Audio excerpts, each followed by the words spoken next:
A continuación, Nuevo Poder.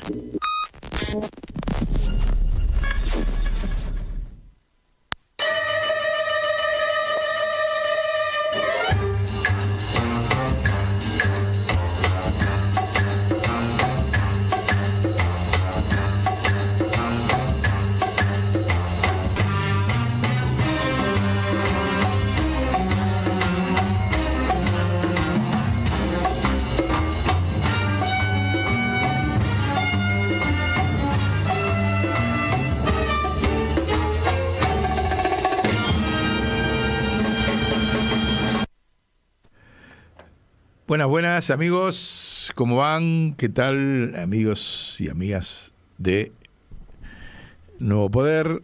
Saludos ahí al Enterprise, no voy a olvidar ahora, ahí lo tenemos, pero nunca estuvo con esa musculosa nadie en el Enterprise, ¿eh? No, no, pero no importa, el calor que hace hoy está justificado.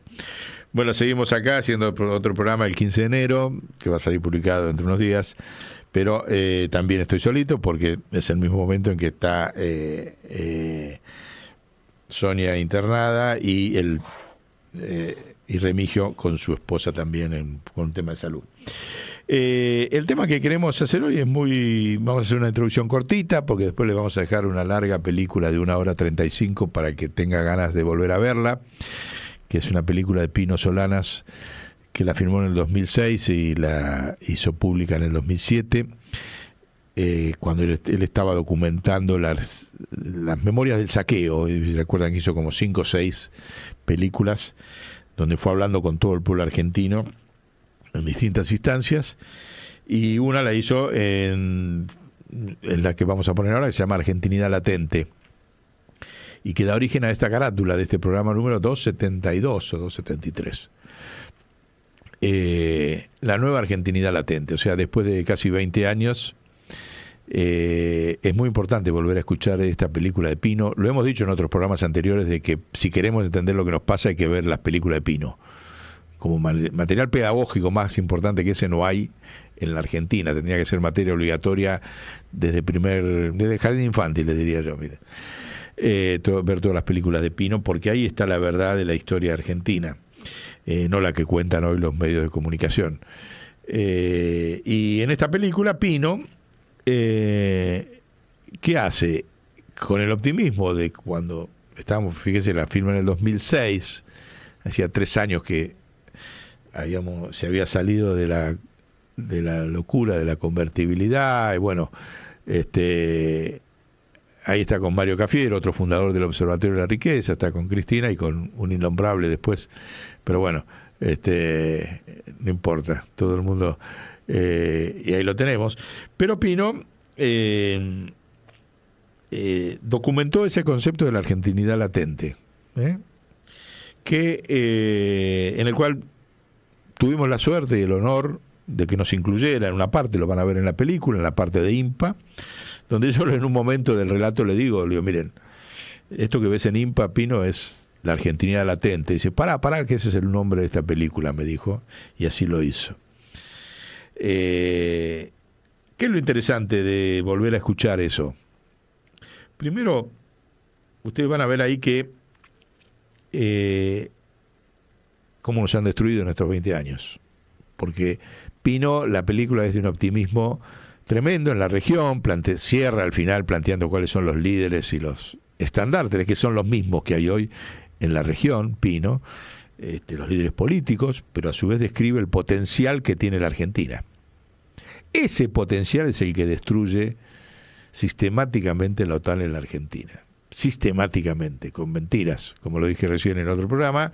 Empezó con Martínez de Oz, que podría ser una M, después siguió con Menem, otra M, después siguió con Macri, otra M, y después está hoy con Milei, otra M, ¿no? Algo evidentemente muy fuerte se ha desatado sobre la Argentina a lo largo de estos 50 años, que hizo que ese potencial que describe esta película no haya podido germinar. No es que está muerto, no haya podido germinar. Entonces la pregunta es, se los dejo para desarrollar después de que vean la película. Hoy, pasados 20 años desde ese momento, la Argentina latente en torno a qué. Obviamente no puede ser lo mismo que lo que describe Pino ahí, aunque lo abarca. Pero hay un tema que es central, que está descrita en otra de las películas, porque cuando él habla de memoria de saqueo, hay que ver en forma conjunta cuando se hace referencia a la cuestión financiera, pero ahí está la clave. Nosotros, la argentinidad latente se va a desarrollar en torno a la democracia directa insurreccional, ya no la democracia representativa. Está demostrado, ya son 50 años que probamos y ya vimos cómo el poder imperial logra vencer los mecanismos de la representación política. Y entonces no nos queda otro camino nuevo, que es la democracia directa insurreccional, que se expresa en el pueblo sentado en el directorio del Banco Central. Eso es la argentinidad latente de hoy. Pino estaría diciendo eso. Y desde luego una independencia total respecto del funcionamiento del Yalta II, porque la democracia directa e insurreccional tiene que partir de que no va a haber ningún tipo de ayuda internacional de nadie. Después, si viene, bienvenida. Y es más, si nosotros hacemos esto, nadie va a apostar por la Argentina. Entonces hay que tener una independencia total respecto de China, respecto de Estados Unidos y respecto de Europa. Ese desarrollo de un nuevo paradigma financiero del Banco Central, ya lo hemos dicho, no hay otro mecanismo de la argentinidad latente que la renta básica universal para recomponer el ingreso de los argentinos. No hay ninguna posibilidad de paritarias, ni de recaudación de impuestos a tiempo, ni de mucho menos inversiones extranjeras que vengan a desarrollar, ni de capitales argentinos porque no hay más. La única forma es el Estado planificando la economía desde la renta básica universal, complementaria de salarios de los empleados públicos, de los jubilados, de los excluidos y de la clase media. Los 34 decretos que hemos dicho están publicados en el GAF, en el sitio, si ustedes se meten al GAF, si tenés ahí la carátula del GAF, ponela, se meten ahí, el grupo Pensar la Argentina, que nos estamos juntando después de Milei, ahí están el detalle de los 34 decretos de necesidad de urgencia al día siguiente de tomar el gobierno. No los voy a desarrollar acá porque el objetivo es que vean la película. Ahí entran al GAF, a esa ubicación, saca el cosito porque si no, no se lee.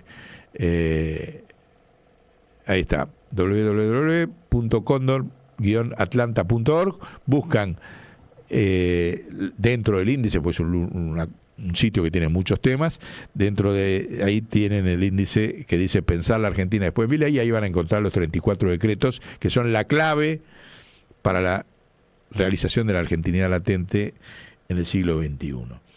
Desde luego también llevar adelante lo que estamos impulsando, que es el juicio en el Tribunal Permanente de los Pueblos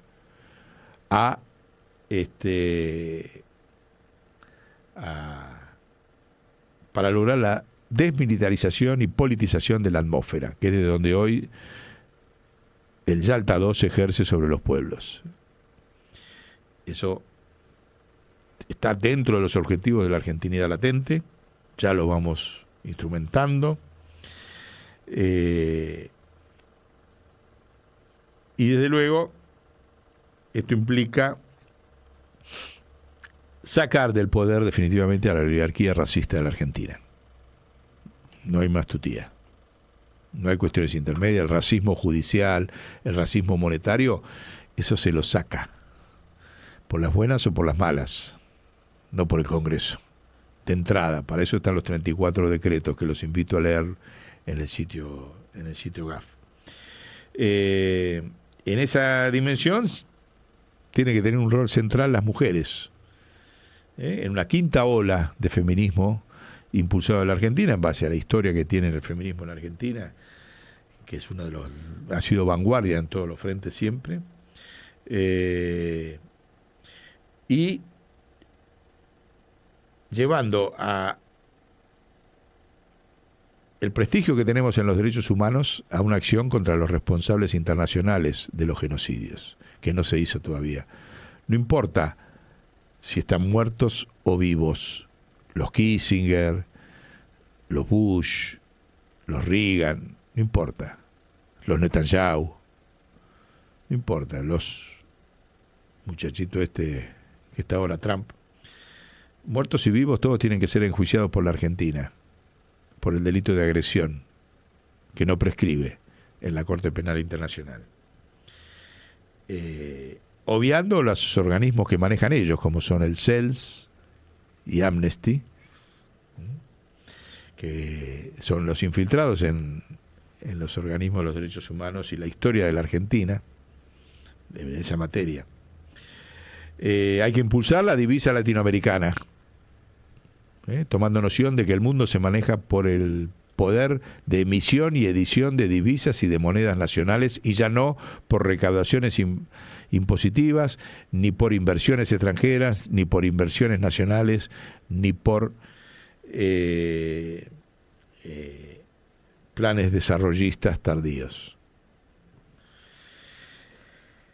Finalmente, y una pequeña vez, ustedes van a ver ahí que Pino en la película interpela una serie de paradigmas nuevos, que si la prestan atención, como le da la palabra al pueblo, el pueblo las dice. Interpela a los robots reemplazando a los trabajadores, interpela a recuperar, de hecho la película está dedicada a los que recuperan, interpela a la construcción de un poder popular organizado, interpela a la academia de entrada. Cuando ustedes lo ven, la película empieza haciéndole preguntas simples si la Argentina es rica o no, y si se enseña alguna materia sobre la riqueza natural las riquezas de la Argentina a los profesores en la Universidad de Económicas, en la Universidad de Buenos Aires. Las respuestas de estudiantes y profesores son patéticas. Hace 20 años, se imaginan hoy. Entonces, Pino interpela. Esa interpelación hoy tiene que ser mayor que la que hizo Pino a esas instancias. Él no habla de identidades políticas ni partidarias, habla de objetivos nacionales. Otra interpelación central, porque con la mentira de las identidades, el imperio nos dividió para reinar. Y Pino en la película no habla nunca sabemos todos perfectamente cuál era su pensamiento y su amor peronista, pero no habla en ningún momento de peronismo, ni de radicalismo, ni de cualquier otra identidad. Habla de lo nacional por arriba de eso. Entonces, esa interpelación de Pino es la que hay que volver a actuar y a potenciar. Y hacerlo con las armas sencillas, porque Pino salía con una camarita de las que existían entonces a la calle a caminar y a hablar con la gente, iba acumulando material y después se editaba. O sea que no era un problema de grandes recursos económicos, los Hollywood, qué sé yo, y produjo, como lo dije al principio, la serie completa, más completa de material pedagógico para entender la Argentina y entender por qué estamos como estamos. Recuerdo que cuando se estrenó la película, Pino nos invitó, la estrenó acá en el teatro, ¿cómo se llama? El que está frente al Congreso, el Gomón. Estaba lleno de gente en el año 2007 y al salir me encara un señor bajito, yo no sabía ni quién era, y me agradece el testimonio que yo doy en la película, llorando me acuerdo, y era el rector entonces de Carlos Pellegrini, fíjense, que estaba en la película y muy conmocionado por lo que había visto. Me agradeció el testimonio y bueno, después el Pellegrini dio muchos cuadros para resistir o sigue dando hoy todavía cuadros para resistir al modelo imperial. Pero bueno, los dejo escuchando la película de Pino, véanla. Nos la mandó una oyente diciendo que con alegría había visto que estábamos ahí también y bueno, en homenaje a esta compañera que se llama Liliana. Acá estamos poniendo la película para que la disfruten todos. Y bueno, hay que volver a esa épica, a la épica de Pino, y es la épica de todas las generaciones, que están las condiciones, pero con nuevos ejes. Nada partidocrático, nada electoral, lo electoral subordinado a lo movimentista, con el objetivo de justicia y soberanía nacional, y eso tienen que entender las mujeres en la vanguardia de eso. No puede ser que estén presas Milagros Salas, Cristina, y no haya 2 millones de argentinas en la calle pidiendo la libertad de ambas. Bueno, chau gente, hasta la próxima.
En el extremo sur de América Latina se despliega el Triángulo de la Argentina, una superficie casi tan grande como Europa Occidental, pero con apenas el 15% de su población. Desde la Tierra del Fuego a La Quiaca, 4.000 kilómetros de extensión con todos los suelos y climas. Una plataforma marítima de 900.000 kilómetros cuadrados y una de las mayores reservas de agua potable del planeta.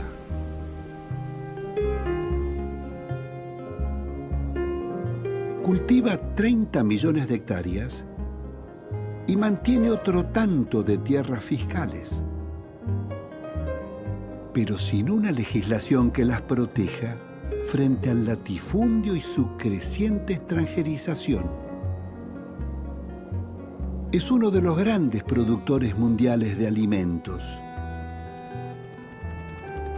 pero 1/3 de la población vive en condiciones de pobreza.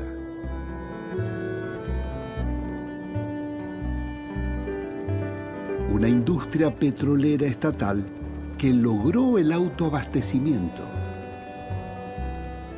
pero fue privatizada con maniobras fraudulentas.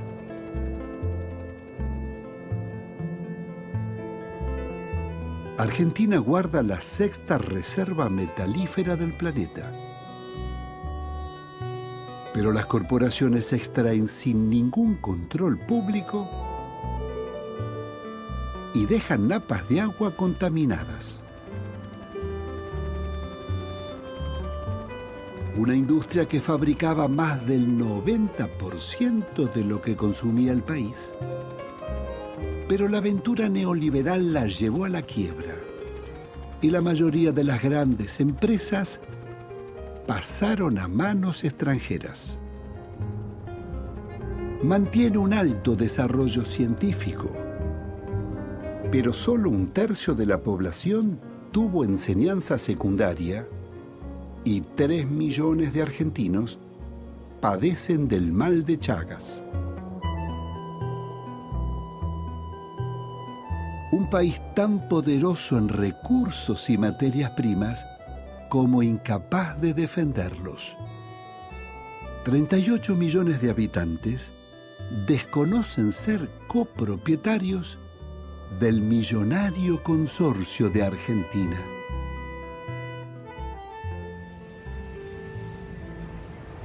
A ver, chicos, ¿Argentina es un país rico o pobre? Pobre. Pobre. Situación pobre. Pobre.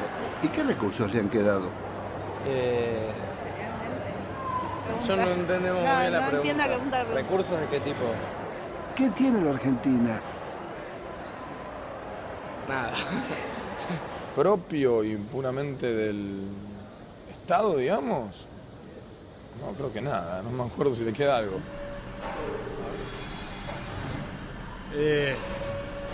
Desgraciadamente nos queda poco, el mar, que no lo cuidamos, la tierra, que no la cuidamos, la minería que le regalamos, el petróleo. Ya está, me voy. El petróleo sabemos que es español. Hay riqueza mineral, sí. ¿Mucha o poca? A mí no me pertenece. ¿Y por qué? Y creo porque no tengo trabajo ahora. ¿Sentís que hay riqueza? ¿Cómo riqueza? Es un tema difícil de evaluar, pero Acá en la Facultad de Ciencias Económicas, sí. ¿tienen alguna materia que enseñe el patrimonio público? No, concretamente no. ¿No? No. Pero los bienes y recursos públicos que fueron privatizados no han sido vendidos. Son concesiones y pueden recuperarse. ¿Qué capacidades industriales y científicas conserva la Argentina para su reconstrucción? ¿Cuál es su proyecto de país? ¿Qué puede aportarle a sus hermanos del continente para realizar el sueño de la gran nación latinoamericana?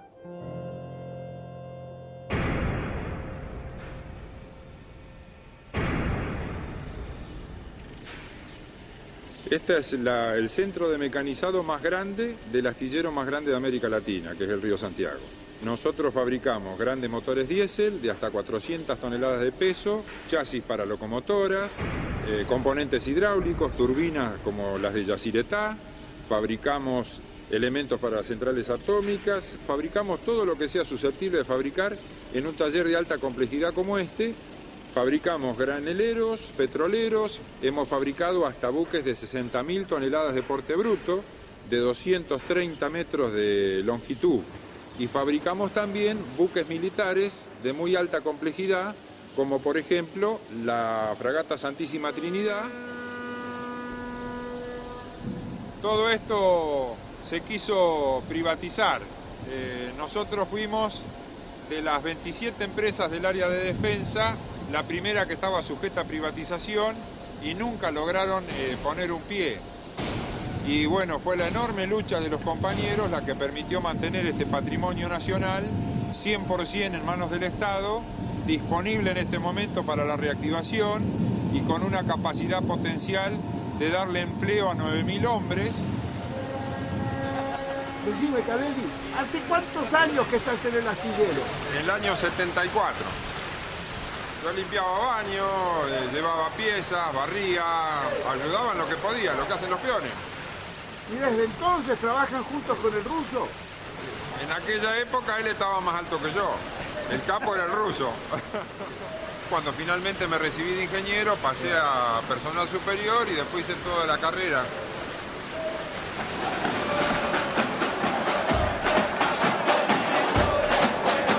En el año 91 y 92 hicimos más de 20 movilizaciones en los 2 años. Invadimos la sociedad rural, invadimos la Bolsa de Comercio, invadimos la Catedral de Buenos Aires con Monseñor Cuarrachino adentro, el Ministerio de Economía con Caballo adentro. Eso tenía poca trascendencia porque en aquella época la Argentina estaba en una nube de pedo, la gente creía en las privatizaciones, no había piquetes, no había gran desocupación y...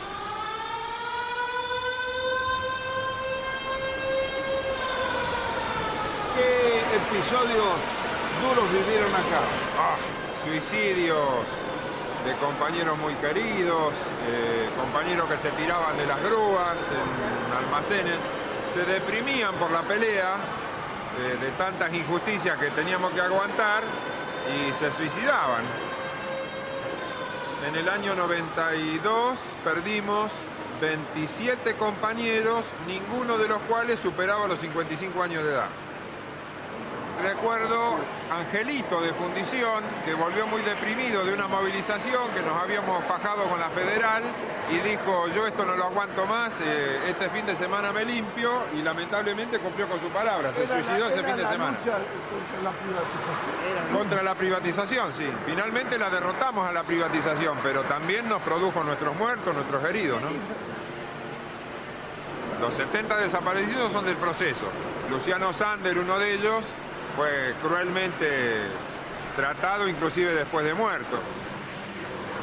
Pero hay reivindicaciones, hay momentos en que hay revanchas de todo eso. Por ejemplo, cuando el mayor Alberte, a través de su hijo salen las memorias del mayor Alberte, a mí me... la cagamos. Bueno,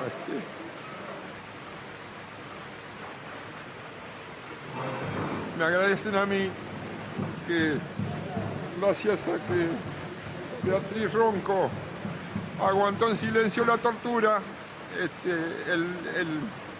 los compañeros pudieron escapar. Entonces, estas son pequeñas revanchas que da la vida sobre heridas que no cierran, pero de alguna forma son reivindicaciones para compañeros que fueron consecuentes con su compromiso popular, aún bajo tortura. Entonces, que haya compañeros que salvaron la vida gracias a que alguien resistió unas horas más antes de morir, y ser parte de eso, a mí me llena de orgullo, a pesar del dolor.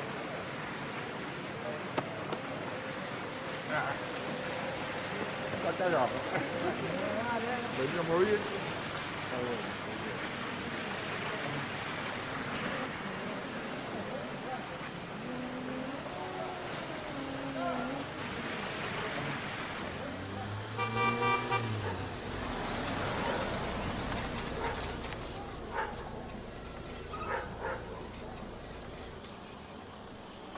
Hola, mamá. Señora, le dio mucho trabajo este ingeniero. No, al contrario, era buenísimo. No me dio ningún trabajo crearlo. Creció solo, sin regarlo. Sin regarlo. Sin regarlo. Y el carácter, porque es un cabeza dura, a pesar que tiene... Es obstinado en lo que tiene razón. Bueno, está bien que sea así, eso sí, lo hemos logrado entre los dos. Eso es de mamá.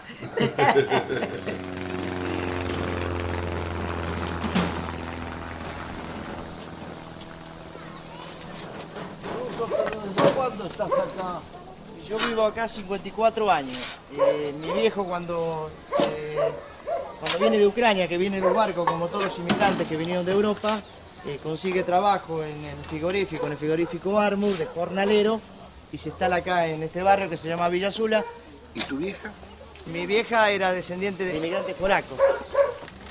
Estoy ampliando porque yo tengo una familia numerosa, tengo 4 chicos, y mi señora es docente acá en la Escuela 18 de Villa Azula también.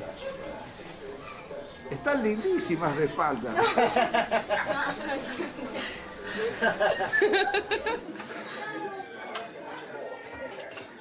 ¿Y qué representa esta relación con el ruso? Y somos inseparables. Nosotros no nos concebimos haciendo política o militando separados. Nosotros ya llevamos tantos años juntos y hemos sufrido tantas cosas juntos que es un vínculo ya irrompible. Yo siempre digo que el flaco tiene el título de ingeniero, de profesional, y yo tengo el título de calle. Creo que es una manera de coordinar, y además sé que el tipo que bancó siempre y que es una obligación moral y ética de... Era lealtad total. Cada vez que el ruso estuvo en la mala, a mí Dios me dejó afuera para que pudiera ir a rescatarlo. Y cada vez que yo estuve caído, el ruso lo dejó parado para que me viniera a rescatar. Siempre es así.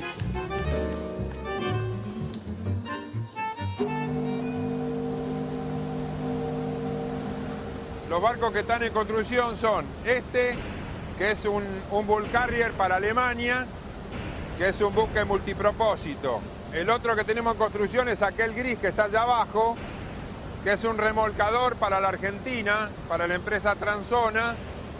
Y después tenemos allá al fondo, que alcanzan a ver la arboladura, la fragata Libertad, que en su reparación de media vida. Los barcos venezolanos son 2 con opción a 2 más. Son buques de 47.000 toneladas de porte bruto.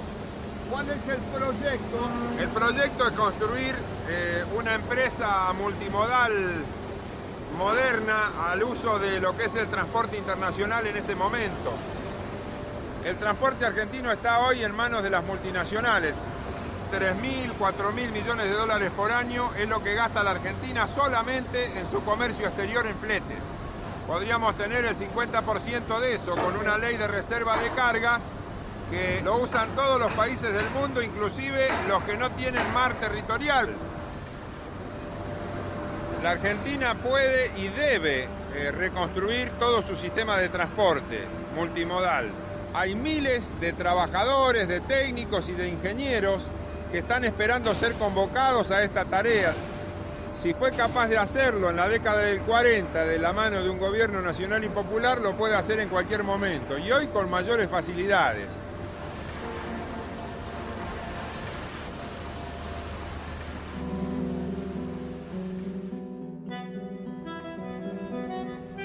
Córdoba fue el centro de la industria y las investigaciones metalmecánicas.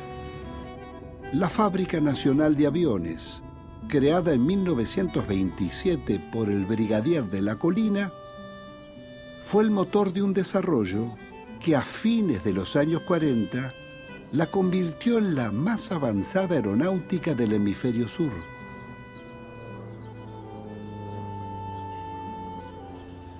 Nuestra historia aeronáutica de producción comenzó en el año 1930, cuando el brigadier de la Colina tuvo la audaz idea de hacer un proyecto para fabricar un avión nacional, absolutamente nacional. Fue una idea realmente muy audaz. Tan audaz fue que en su momento le valió hasta una interpelación del Congreso Nacional. Se produjeron hasta el año 55 más de una treintena de aviones de diseño y producción nacional. Estos aviones, para caracterizar algunos, podemos definir el AS-1, que fue el primer avión que el diseñó de la Colina, el AT-1, que fue un avión comercial que operó una línea aérea entre Córdoba y Buenos Aires. El primer vuelo del día 35 señala la ruta amplísima de nuestra prosperidad creciente. En el año 44 no se podía importar aviones por la guerra. Mi padre, director de la fábrica de aviones entonces, encargó la fabricación de un avión en LL y su motor en el Gaucho. Invitó, ante el despiece de todo el avión y motor, a todos los talleristas para que eligieran qué partes se animaban a hacer. 107 de estos industriales respondieron al desafío y fabricaron las partes para producir 200 aviones de ese avión. Pero la historia no termina allí. Se continúa con el Pulqui 1 en el año 47, que fue el primer reactor fabricado en el hemisferio sur, el octavo en el mundo, y con el Pulqui 2 en el año 50, un avión de combate similar al MiG-15 de los rusos, que nos puso al nivel de Francia en nuestra tecnología aeroespacial.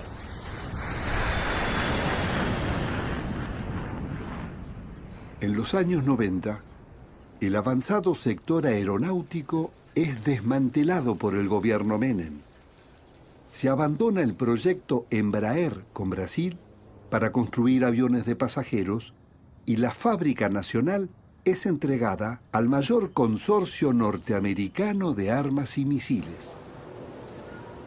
Estamos acá frente a este avión, el Pampa, el último producto que sacó nuestra fábrica militar de aviones de acá de Córdoba. Comodoro, ¿qué características tiene el Pampa? El Pampa es un avión de entrenamiento avanzado con otras capacidades también que se le podía adosar. Esto estamos hablando del año 88. Cuando salió este avión era uno de los más avanzados en ese aspecto. Una fábrica que llegó a ser la fábrica más grande de industrias aeronáuticas de toda Centro y Sudamérica. Llegó a tener más de 10.000 empleados, ingenieros, investigadores, con laboratorios propios y donde se hizo industrias, pero industrias genuinas. Nosotros fuimos propietarios de todo eso. Esa fábrica está reducida a un taller de mantenimiento de aviones. La Lockheed no invirtió absolutamente nada, no necesitó invertir absolutamente nada. Ya está todo hecho acá. Ya tenía el personal capacitado, tenía sus instalaciones, tenía todo. El Estado Nacional le cede a Lockheed todas las patentes, toda la propiedad intelectual de la fábrica, todos los desarrollos de años, inclusive de este avión, del Pampa. Se la cede a Lockheed. ¿A cambio de qué? A cambio de nada, absolutamente nada. El Pampa es de la Lockheed. En este momento es de la Lockheed, efectivamente. Desde mi punto de vista, un plan totalmente programado de desindustrialización de la República Argentina, y donde acá no se fabrica absolutamente nada. ¿Usted cree que se puede reconstruir la industria aeronáutica? Sí, yo estoy convencido que sí. ¿Por qué? Se puede reconstruir porque la voluntad está. La capacidad está. Está el talento. Está instalada todavía en Córdoba, está instalada en otros lugares del país, que se puede traer para acá en forma inmediata.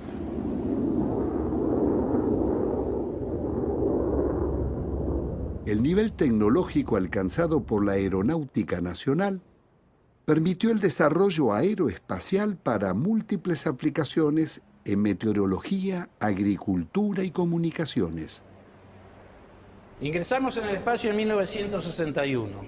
El aporte de tecnología nacional, fabricación de nuestros propios granos propulsantes, nos permitió configurar un vehículo donde la primera etapa era un cohete Antares totalmente nacional, propulsante y toda su tecnología asociada, y la segunda etapa era la que veníamos trayendo de arrastre con la configuración del cohete Castor. Después de Rusia, Estados Unidos y Francia, Argentina fue el cuarto país en colocar un ser vivo en el espacio y retornarlo a tierra. Los primeros lanzamientos se hicieron con ratones y luego con el mono Juan, que terminó sus días en el Zoológico de Córdoba. El proyecto Cóndor fue un proyecto de avanzada con tecnología propia. Era un vector nada más. Lo que ocurre que culposamente, aviesamente, algunas potencias lo encuadraron dentro de un misil bélico, cuando la Argentina estaba haciendo un desarrollo tecnológico de un vector. Esto es lo que antiguamente era la fábrica de misiles que fabricaba el Cóndor, que en el año 91 fue abortado y se dejó de producir. Falda del Carmen tiene 500 hectáreas. Son 48 edificios en total, con una superficie de 11.000 metros cuadrados. Edificios construidos con una tecnología de avanzada. Llegamos a trabajar alrededor de 800 personas. ¿Y qué se llevaron de acá? Todo lo que había en producción es llevado vía España hacia los Estados Unidos. Todo lo que es maquinaria está completa. Sí, cuentan que anduvo el embajador americano Todman.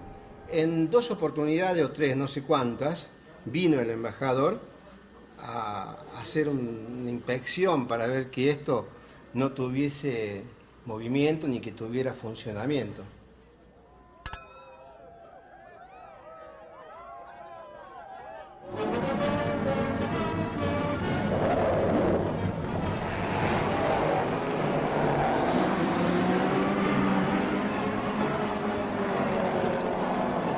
A comienzos de los años 50, el automovilismo era una gran pasión nacional. Se inauguraba el Autódromo Municipal y Juan Manuel Fangio reinaba como campeón mundial de Fórmula 1. Eran los tiempos en que nacía la industria automotriz, impulsada por la Fábrica Nacional de Aviones. En 1952, se fabrica el primer automóvil argentino, el Justicialista, un vehículo de tecnología sencilla y económico. Lo seguirían el Graciela, el tractor Pampa y el utilitario rastrojero. Y el pobre rastrojero murió porque era demasiado bueno y competía con una pick-up de una multinacional, por lo cual entonces Martínez Dios decidió que había que terminarlo. ¿Cuántas unidades se hicieron? Alrededor de 200.000.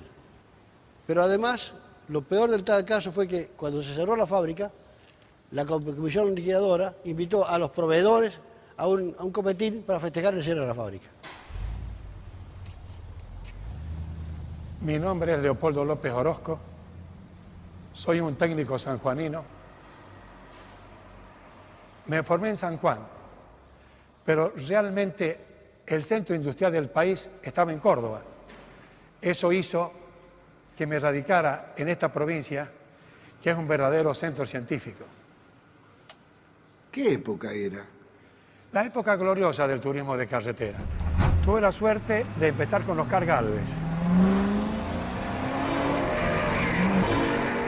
Nuevamente las sierras oponen a los competidores el duro trajinar de su áspera topografía.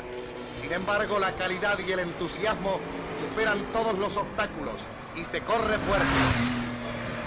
El turismo de carretera fue para mí la mejor escuela que recibí. Todos estos aportes los hemos aplicado en nuestros motores y creo que está reflejado en nuestros proyectos.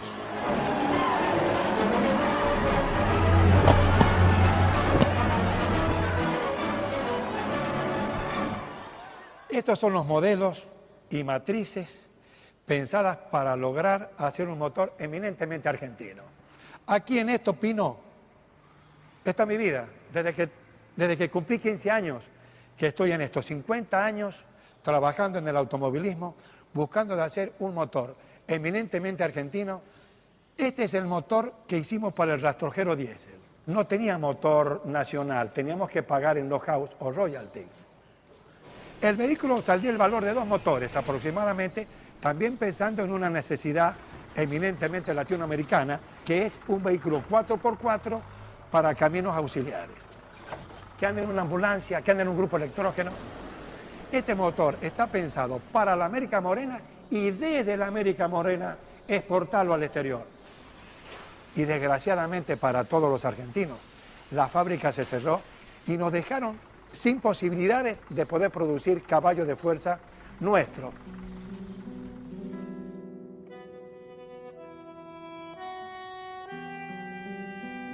El abandono de la fábrica automotriz y la reducción del ferrocarril, con decenas de miles de despidos, eran funcionales al desembarco de las multinacionales del automotor.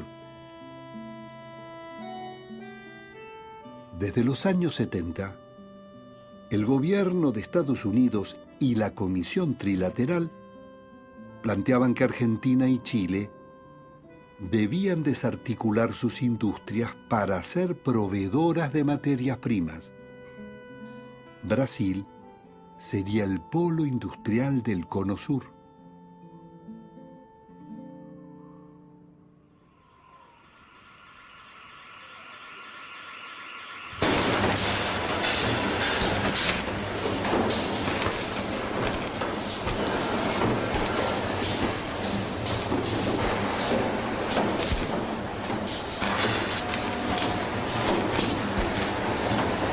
En el año 91, la idea fue que las plantas se ayornaran, pudieran competir. Entonces fue todo un cambio mayúsculo que se produjo en la planta, pensando justamente en tener productos para exportar. Hoy estamos trabajando con un plantel total, entre obreros y empleados, de 2.500 personas, pero Ford llegó a tener 12.000 personas trabajando en la planta. Se utiliza cada vez más cantidad de robots, pero no pensando exclusivamente en un ahorro de mano de obra, sino también pensando en una calidad pareja. Recordemos la película de Chaplin, Tiempos Modernos, ¿no? Ese tipo de tareas no la hace más el hombre.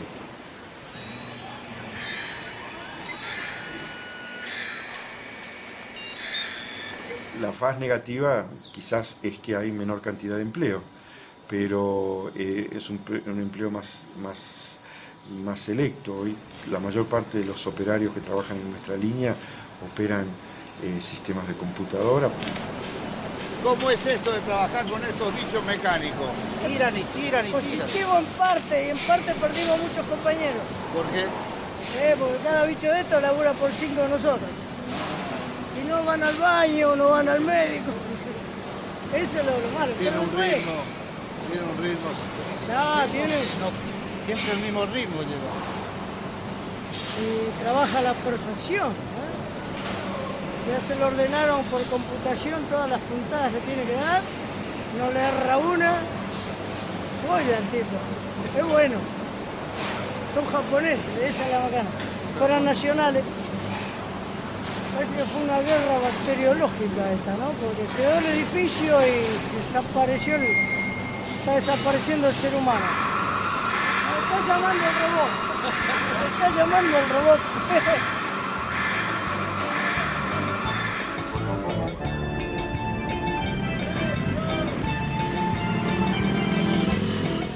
Con robotización o sin ella, la industria nacional comenzó a recuperarse y a sustituir importaciones con la ruptura de la convertibilidad monetaria y el regreso al tipo de cambio histórico.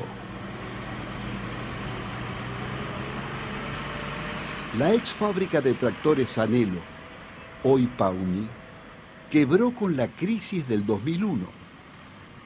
Los trabajadores y concesionarios se constituyeron en cooperativa y recuperaron la planta. Hoy son líderes en el mercado interno. Producen 800 máquinas al año y fabricaron el primer tractor a gas licuado.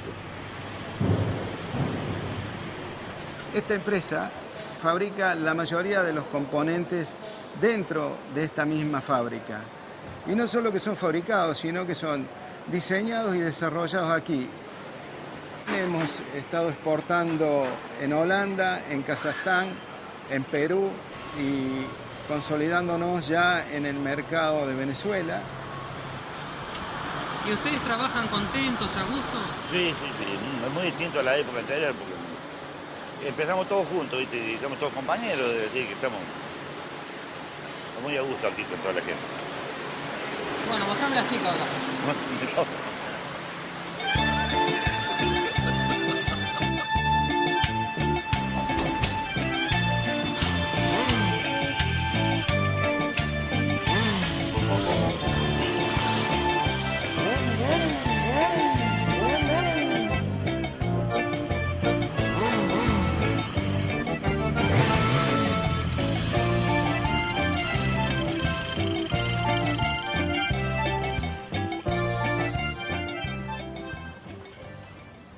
La experiencia innovadora realizada en la fábrica de aluminio IMPA, recuperada por sus trabajadores después de la quiebra, demuestra que hay alternativas posibles a la reducción del empleo y el costo laboral.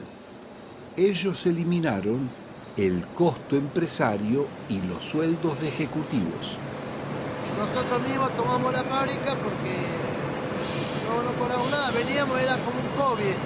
¿Y desde cuándo no cobraban? Entre 7 y 8 meses. ¿Y qué sintieron? Dignidad. La capacidad de los compañeros de autogestionarse hace que todos sean responsables de todo. O sea, acá nadie delega en que el problema es de una estructura de capataz. Donde hay coordinadores, no capataz. O sea, no hay una estructura disciplinaria vertical como hay en una industria clásica o una empresa privada. Entonces el coordinador maneja un criterio de consenso para sacar la producción, no de disciplina. El consenso es que clave es que acá estamos trabajando todos para todos.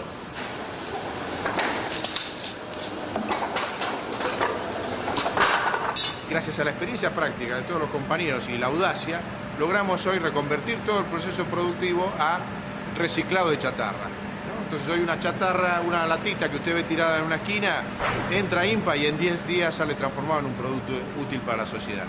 Entonces que los trabajadores hayan podido realizar todo esto sin ningún tipo de apoyo profesional, porque no tenemos un ingeniero, no tenemos técnico en metalúrgica tampoco, sino que simplemente la experiencia práctica acumulada de 40 años de oficio, de todo lo que de cada compañero que están viendo en cada máquina, hizo que nos pudiéramos independizar de un poder monopólico. Por lo nuestro no hubiese un mecanismo competitivo acá adentro como es el que nos plantea el mercado.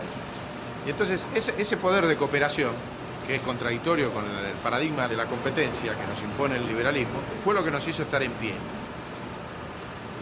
Y entonces esto lo siente como propio y lo defiende como propio. Y lo ha defendido de la violencia exterior, de la violencia de las empresas privatizadas, porque cuando, por ejemplo, acá venían las empresas Edesur, que nos venía a cortar la luz porque no teníamos la plata suficiente para pagarle, acá ese compañero que tenía 8 hijos, pero le ató la camioneta de Edesur y dijo, hasta que no nos devuelvan la luz, esta camioneta no se va. Y estaba atada acá en la puerta y nosotros negociando con cadenas. Pero ese compañero estaba defendiendo lo de él. La verdad que lo ha maltratado mucho. No, la señora.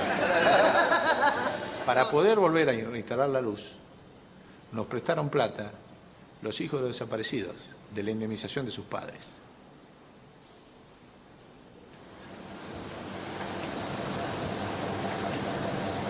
La experiencia nuestra acá en INPA, que es una fábrica con máquinas viejas, o sea, la más moderna tiene 30 años, demuestra que aún siendo máquinas obsoletas han sido productivas, pero fueron productivas por la ingeniería social que se generó entre el conjunto de los compañeros. Tiene más valor si un compañero tiene 10 hijos que si hace una productividad mayor que una máquina más moderna. ¿Y a quién le venden? Un caso concreto.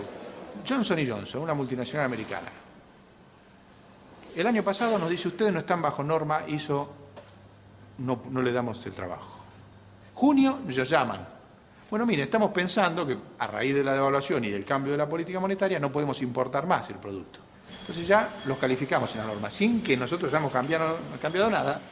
Hoy llega un correo electrónico donde nos dicen, no solamente quiere que lo hagamos acá, sino que quiere que de acá abastezcamos a toda Latinoamérica. Entonces un pedido que era 0 el año pasado, en diciembre, hoy son 10 millones, o sea, 1 millón de aerosolitos por mes.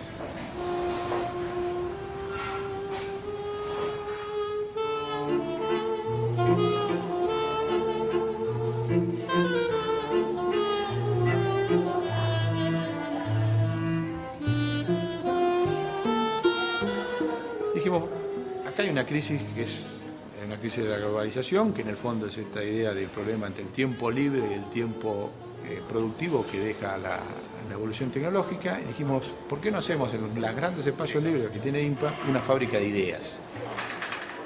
¿Cuántos talleres funcionan acá? Unos 35 talleres en disciplinas que van desde trapecio hasta percusión africana o masaje para bebés.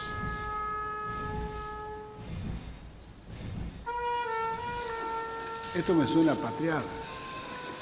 Si uno no se siente encadenado a patriadas anteriores, no tiene fuerza para la patriada posterior.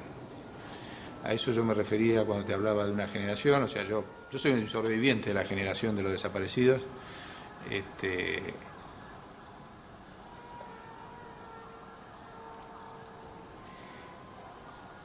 Y eso me obliga. Como obliga a muchos, ¿no? Yo, por ejemplo, así como vos decís, hay un discurso que siempre dice no se puede, no se puede. Hay también un discurso que se dice todo lo desaparecido cayó y cantó. Bueno, yo soy hijo de 5 desaparecidos que cayeron y no cantaron, pudiéndome haber,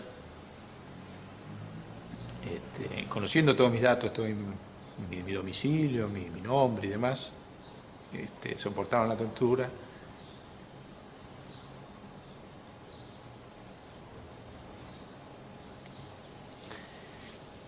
Y bueno, y resistieron y no cantaron. Yo siempre digo que ellos son mis padres. Tengo padres que me dieron vida y padres que me negaron muerte.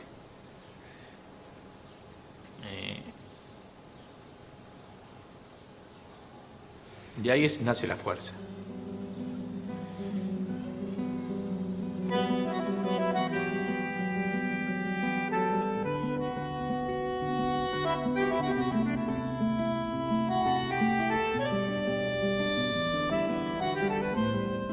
En las últimas décadas, las universidades fueron golpeadas por las dictaduras militares y luego sufrieron el acoso económico del plan neoliberal, cuya meta era desmantelar el potencial fabril y científico del país. Desde las universidades estamos formando profesionales para resolver shopping, hoteles de 5 estrellas, hacer los puertos maderos de Buenos Aires o hacer los shopping de Córdoba, y sin embargo ni pensamos con qué tecnología resolver el problema de la vivienda. Hoy el vaciamiento es impresionante, no solo no se discute al interior, sino que además la universidad pareciera estar dirigida a un modelo de mercado, aranceles, cupos, las dificultades para permanecer, y ni hablar cuando uno egresa y tiene que irse como si fuera la única salida.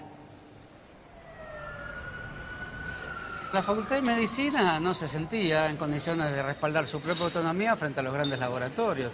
La Facultad de Ingeniería no se sentía en condiciones de respaldar su autonomía frente a las grandes constructoras. La Facultad de Ciencias Sociales podía no sentirse con la suficiente autonomía intelectual para respaldarse frente a los reclamos de los grandes medios de comunicación. De alguna manera nuestras vidas intelectuales, culturales, profesorales, debo decirlo lamentándolo profundamente, se convirtieron en vidas que, aunque no se declaraban tales, estaban privatizadas.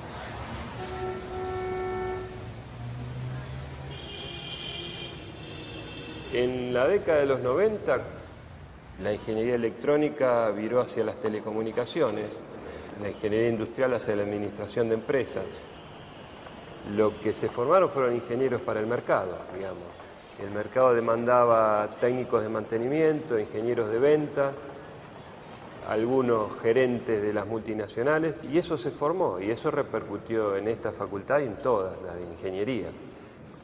La pregunta clave es ¿para qué formamos ingenieros? Si es para que después brinden servicio al mejor postor, para que desarrollen su carrera profesional en el exterior, o para defensa de los intereses nacionales. El debate fue siempre el mismo, ya lo planteó Maggi en su momento. El ingeniero Juan Eugenio Maggi, egresado de esta facultad, pionero en el tema de la energía hidroeléctrica, en el tema del transporte, nacionalización de los ferrocarriles, decía: no podemos formar tecnócratas que salgan a trabajar al mejor postor. Tenemos que formar ingenieros que defiendan los intereses nacionales, digamos. Una sólida formación científica, pero vinculada con el desarrollo nacional estratégico. Esa es la pregunta clave en ese momento y es la pregunta clave hoy. Ingenieros argentinos construyeron las grandes obras públicas y la infraestructura estratégica del país. Luis Huergo realizó puentes, caminos y puertos, entre ellos el de Buenos Aires. Los generales Mosconi y Baldrich, al frente de YPF, en 7 años multiplicaron 400 veces el capital de la petrolera estatal. Julio Canessa, director de Gas del Estado, construyó el gasoducto que une la Patagonia con Buenos Aires.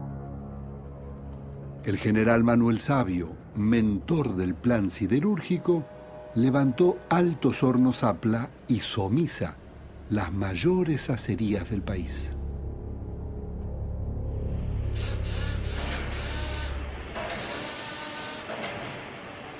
Antes de una central nuclear tuvo que haber metalurgistas, ingenieros electrónicos, técnicos electrónicos, electricistas, químicos, que no nacieron 5 días antes de la central nuclear. Nacieron de una historia que empezó, por ejemplo, con Huergo mismo, ¿no? 100 años atrás, o antes quizás. Y eso se pasó como una posta, de mano en mano.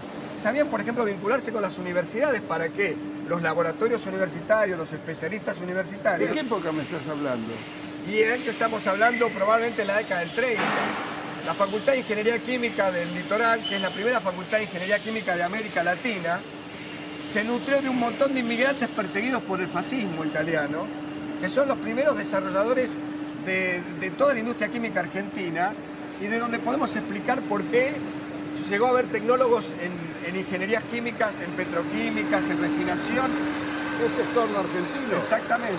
Battisti fue una marca emblemática de torno, no existe más. Probablemente, quizás, uno podría imaginar que se tendría que haber reconvertido, pero lo importante no es la máquina, es la persona que inventó la máquina. ¿Qué se hizo de esa persona? O sea, lo que hemos perdido y lo que hemos destruido es capital humano. Eso es lo más grave. Hoy es necesario tener también la viga maestra, que es el proyecto estratégico nacional e industrial.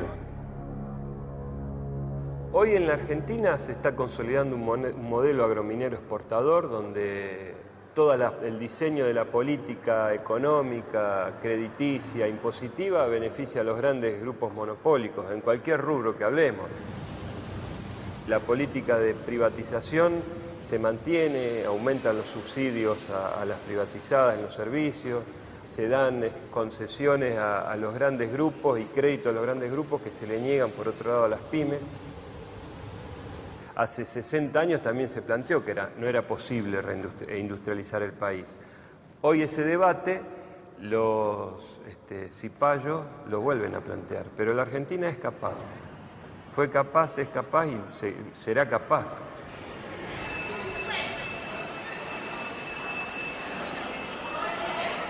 $1.300.000 estudiantes cursan en 38 universidades nacionales y 41 privadas.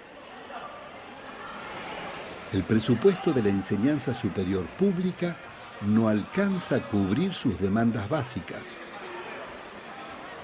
La Universidad Nacional de México y la de San Pablo invierten 6 veces más por alumno que la de Buenos Aires. Un profesor titular con dedicación exclusiva y más de 20 años de antigüedad cobra poco más de $1.000. Miles de docentes trabajan ad honorem. Doctor, transcurriendo el 2005, ¿en qué realidad socioeconómica se estudia y se enseña en la Argentina? En este momento la principal falencia está en la distribución del ingreso. Hace 30, 40 años atrás, en la Argentina la relación, la participación en los frutos del crecimiento eran casi mitad y mitad entre el capital y el trabajo. Hoy estamos en una relación del trabajo del 21%. La brecha entre el que más gana y el que menos gana es 30 veces. ¿Y cuánto era en los años 70? 6, 7 veces.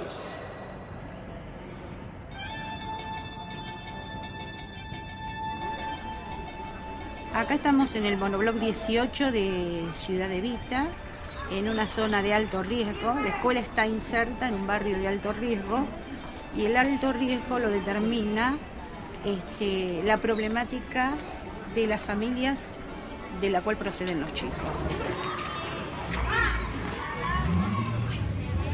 Hay mucha gente presa, mucho papá o mamá que no se pudieron hacer cargo de sus hijos. ¿Y por qué no se hacen cargo? Porque hay muchas madres muy jóvenes, ¿no? Con esposos presos o muertos, ¿no? Hay mucha mortalidad de parte de los padres y la pobreza fundamentalmente porque acá la mayoría de la gente no tiene trabajo. Mi nombre es Dante Alfaro, soy director de este establecimiento del año 98, ya hace 42 años que vivo en Ciudad Evita, o sea que soy parte de este paisaje y lucho dentro de este paisaje. Acá hay más de 300 alumnos en este establecimiento. La desocupación es el problema de los problemas. Acá la mayoría de la gente vive de los planes. El clientelismo político ha hecho y sigue haciendo mella en ese esfuerzo de la familia por recuperar su dignidad. Lo que está pasando con la educación es muy perverso para todos. Con esta educación como la que tenemos, no se beneficia el alumno, no se beneficia la familia, no se benefician los educadores. Nosotros, todo esto es como que estamos trabajando en contra de nosotros mismos. Es como que los chicos los tiran para el lado de la escuela como si nosotros pudiésemos resolver. No se puede trabajar con un chico hambriento, con un chico que no tiene normas.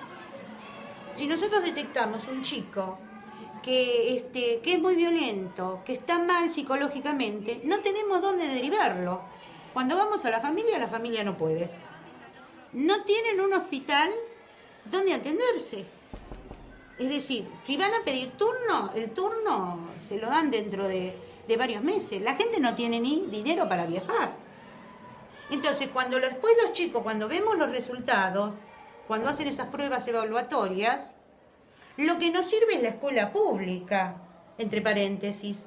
La escuela pública no recibe ni 100 pesos por mes. Ni 100 pesos por mes.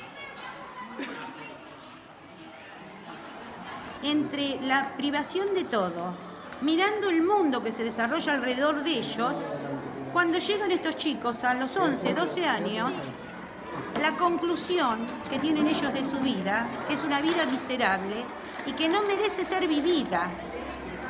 Ese chico, cuando ve a la madre que no tiene para comer, cuando ve a sus hermanos enfermos y que no tienen para un remedio, lo primero que hace, dice, yo voy, salgo afuera, robo, mato a cualquiera, pero le llevo el remedio a mi mamá o a mi hermano. A pesar de todo, los maestros algo logran que los chicos aprendan. Por lo tanto, hoy ser docente es una tarea heroica. Y además la escuela es como que está haciendo casi lo contrario de lo que hace la sociedad. El proyecto FIAL tendría que ser como máximo hoy o mañana, en el caso de algunos chicos. ¿A quién les faltó? Los valores dominantes son el hedonismo, el zafar, el placer, el pasarla bien. Y la escuela sigue enseñando relativamente el valor del esfuerzo, de la cooperación. ¿Y la televisión cómo influye? La televisión es prácticamente la enemiga de lo que puede hacer la escuela. Parece que hay una confrontación de valores antinómicos entre lo que transmiten los medios y lo que transmite la escuela. Es muy difícil que la escuela pueda estimular el interés por el conocimiento cuando la televisión hace todo lo contrario. Es muy difícil que la escuela pueda enseñar a hablar bien cuando los medios, y en particular la televisión, sus protagonistas no saben construir una oración que concuerde.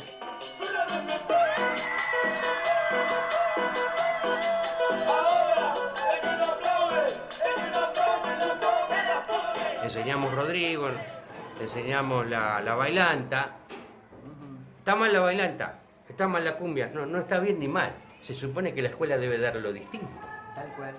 Aquello a lo cual el pibe cotidianamente no tiene acceso. Nosotros le tenemos que dar Bach, le tenemos que dar Beethoven, junto con Atahualpa, junto con John Lennon, le tenemos que dar la cultura universal. Acá yo no creo que haya una contraposición entre la cultura nacional y la universal. Al contrario, hay un escamoteo, tanto de la cultura nacional como de la universal. El querido Simón Rodríguez, maestro de Bolívar, decía, o inventamos o erramos. En vez de buscar modelos en Europa, pensemos en nosotros mismos, en América Latina. Y yo creo que ahí está la clave de la cuestión. El valernos de la cultura universal, del patrimonio universal de conocimiento, para inventar la sociedad, el mundo nuevo que necesitamos construir acá. Tenemos miles de niños desprotegidos de cariño, porque acá voy a introducir una categoría política, pero bueno, aquí voy a recurrir al Che, cuando el Che decía, bueno, aunque parezca ridículo, voy a hablar del amor, ¿no? Acá los cambios profundos son también y fundamentalmente una cuestión de amor. No solamente acá hay un desarraigo de las cuestiones materiales, sino también de las cuestiones afectivas. Todo eso tiene que ver con una cosa, yo la sintetizaría en una frase: proyecto de país y de sociedad.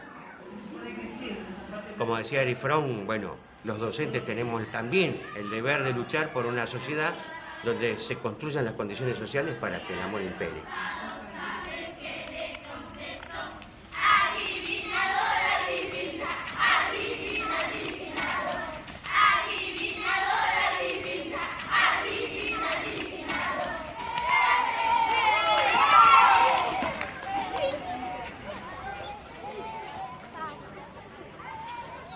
¿Cómo aceptar el abandono de la escuela pública, habiendo en el país millonarios recursos naturales que son del pueblo.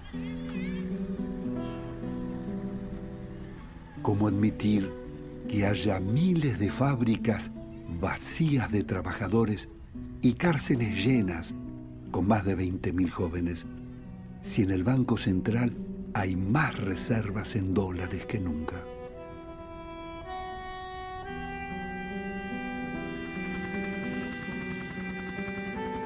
El gobierno Kirchner logró reducir el desempleo a la mitad y obtuvo un exitoso crecimiento económico del 8,5% anual con superávit fiscal. Pero lo esencial del modelo agrominero exportador iniciado por Menem continúa. El país sigue entregando la fabulosa renta del petróleo y la minería a las multinacionales. Las corporaciones se extraen sin ningún control público y la mitad de las concesiones están violando la ley.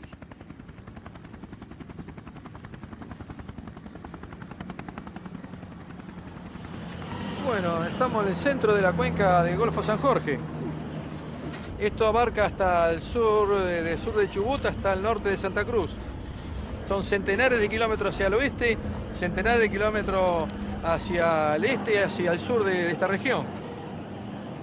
Es la segunda cuenca de importancia en el país. Hay miles de pozos. Producen desde 5.000, 10.000 hasta 30.000 y 40.000 litros por día de petróleo. A $70 son varios miles de dólares por día que producen estos pozos. La mayor parte de la renta queda en manos de las compañías privadas y lamentablemente, como decíamos Connie, el petróleo se va por el mar otra vez. También en minería, nadie sabe lo que llevan. Dejan el 1,5% de lo que extraen y encima lo subsidian. Solo la renta petrolera supera los 15.000 millones de dólares al año. La riquísima plataforma marítima, que no se había privatizado, ha sido entregada para su exploración libre de todo impuesto. ¿Hasta cuándo tanta impunidad? Si Argentina puede recuperar su riqueza aplicando las leyes actuales. Para tener un país al servicio de su propia gente, hay que apropiarse y tener en sus manos los recursos naturales del territorio. Y eso significa para un país que quiere hacer todo, energía, comida, vivienda, vestido, educación, necesita apropiarse de las cosas que tiene el territorio al servicio de su propia gente. Y en todo país que quiere desarrollar la industria necesita energía abundante y barata. Y arranca por lo principal que tiene un país, que es el petróleo.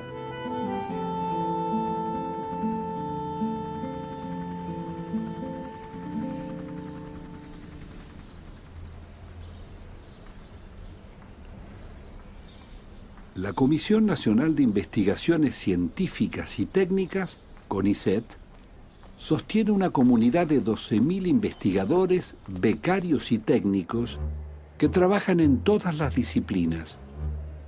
A pesar de sucesivas crisis, Argentina no dejó de contribuir al desarrollo de las ciencias. Sus logros más relevantes fueron en el campo de la biomedicina, siendo reconocida con 3 premios Nobel: Bernard Dusay, Federico Leloir y César Milstein. Usay fue el fundador de la Escuela de Fisiología Argentina y creador del CONICET. Uno de sus discípulos es el doctor Charrot. Doctor, ¿y de dónde viene el saber de Usay? Sí, ha de haber sido innato, por eso digo que es un autodidacta.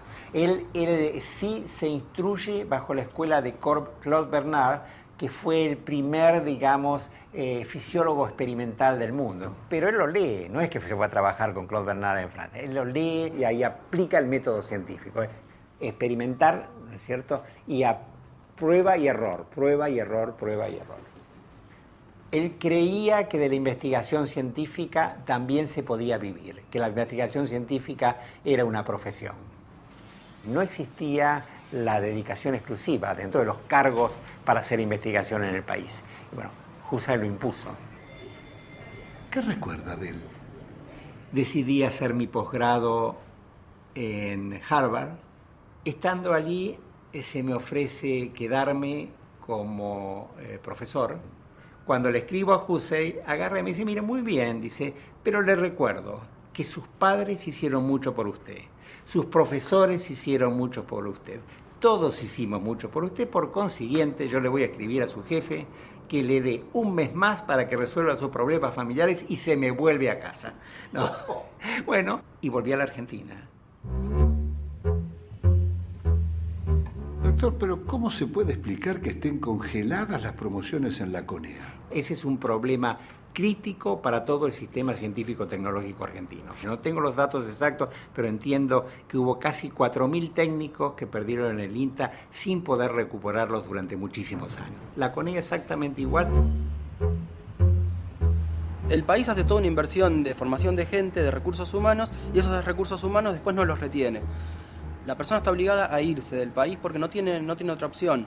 En el caso puntual de la CONEA, desde el 96 no hay ingreso regular de gente. Nosotros calculamos que en 5 años va a haber del orden de 500 agujeros en el escalafón que no se están llenando. Son esas medidas que nadie entiende del famoso congelamiento, donde usted de golpe se encuentra con instituciones muy buenas, donde por alguna razón no puede entrar gente joven. Eso es lo mismo que decir, es lo mismo que usted en una sociedad diga, las mujeres no pueden parir hijos por 20 años. Si usted hace eso, mató una sociedad. Eso es no entender lo que es un país.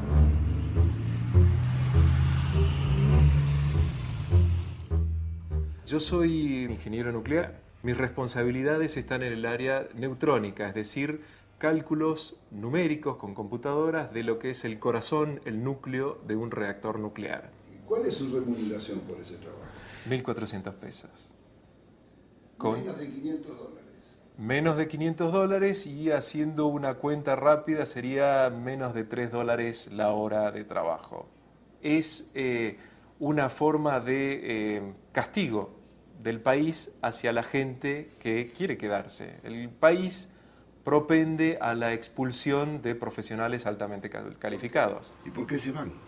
Y se van porque están muy bien formados, porque son gente muy inteligente, porque son captadas por distintos lugares, porque en muchas partes del mundo se ha entendido que el recurso humano es el bien más importante en este momento de la sociedad mundial. ¿Sabe el gobierno qué es lo que quiere en ciencia y técnica? Creo que sí, pero el tema más grave es que si no tengo un plan estratégico nacional, cuando le pido a la ciencia y la técnica, le pido en función del conocimiento universal. ¿Hay un plan estratégico o no? A nivel nación yo creo que no.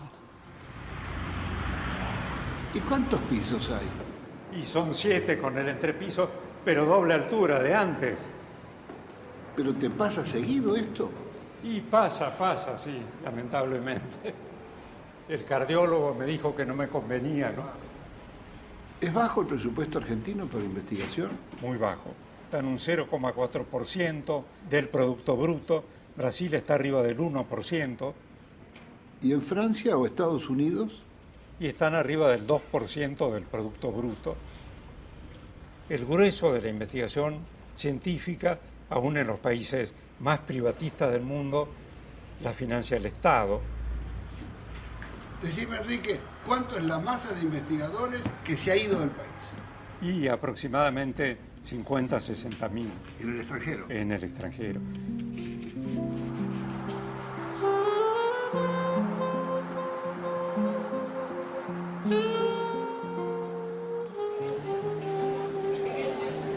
Me recibí de físico en la Facultad de Ciencias Exactas en Buenos Aires, trabajé para la Comisión de Energía Atómica.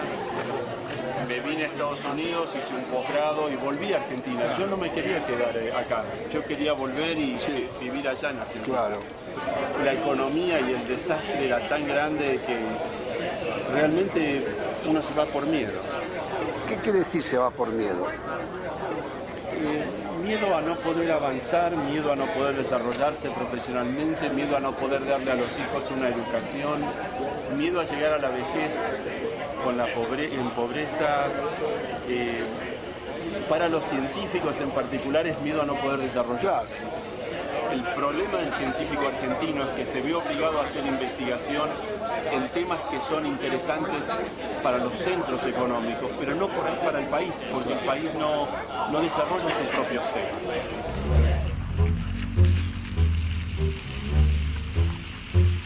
Hice mi doctorado aquí en el Instituto Balseiro y luego hice un periodo en el extranjero. Estuve en Italia, España, Francia y Norteamérica y finalmente regresé. ¿Hace cuántos años que regresaste, Raúl? Regresé en el año 91. Ajá. ¿Y por qué motivo? Decidí que aquí era donde yo quería trabajar. Quería poner mi esfuerzo acá en el país y no en el exterior. ¿Por qué? Sentí que tenía que devolver al país lo que el país me había dado, que era esta formación libre y gratuita. ¿Se revierte la tendencia? Está regresando la gente.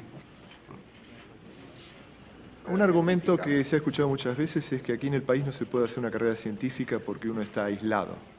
Eso no es cierto y creo que cada vez es menos cierto.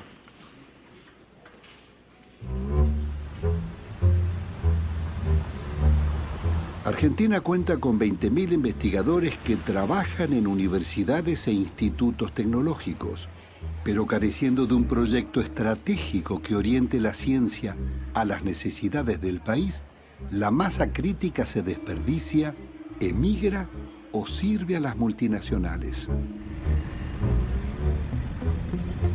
En la década del 90 se definió a los centros de investigación como unidades de negocios. Hemos sido muy afectados por la desnacionalización de la industria argentina.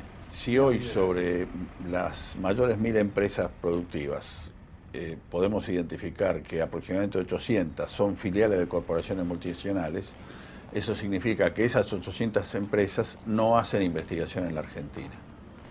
¿Cómo nacen las investigaciones del INTI? Trabajamos en función de lo que nos piden. No estoy diciendo ninguna herejía si digo que no tiene una política productiva oficial, estable, desde hace algún tiempo. Brasil ha ido consolidando a lo largo de los años una legislación que, por ejemplo, utiliza un impuesto muy significativo sobre el giro de regalías y utilidades al exterior para financiar la investigación en Brasil. Aquí simplemente pagamos regalías por marcas y por uso de conocimiento desarrollado en el exterior por miles de millones de dólares, pero además pagamos regalías hasta para fabricar un detergente.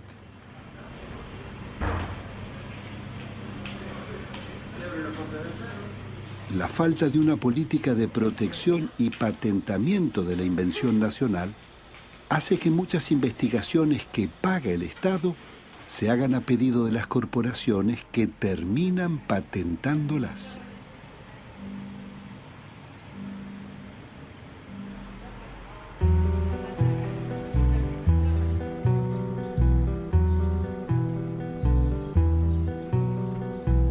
El más ambicioso proyecto tecnológico encarado por el país fue el desarrollo nuclear. En 1950 se crea la Comisión Nacional de Energía Atómica, que llega a ser la mayor concentración científica nacional. 6.000 técnicos e investigadores trabajando en cientos de proyectos en el campo de la ciencia de materiales, clima, espacio, medicina y la metalurgia, que tuvo como animador al talentoso físico Jorge Sábato. En 1974, comienza a funcionar en Atucha la primera central nuclear del continente. Años después, la central de Embalse en Córdoba. En 1981, logra enriquecer uranio con tecnología propia en su fábrica de Pilcanilleu y se adhiere al Tratado de No Proliferación de Armas Nucleares.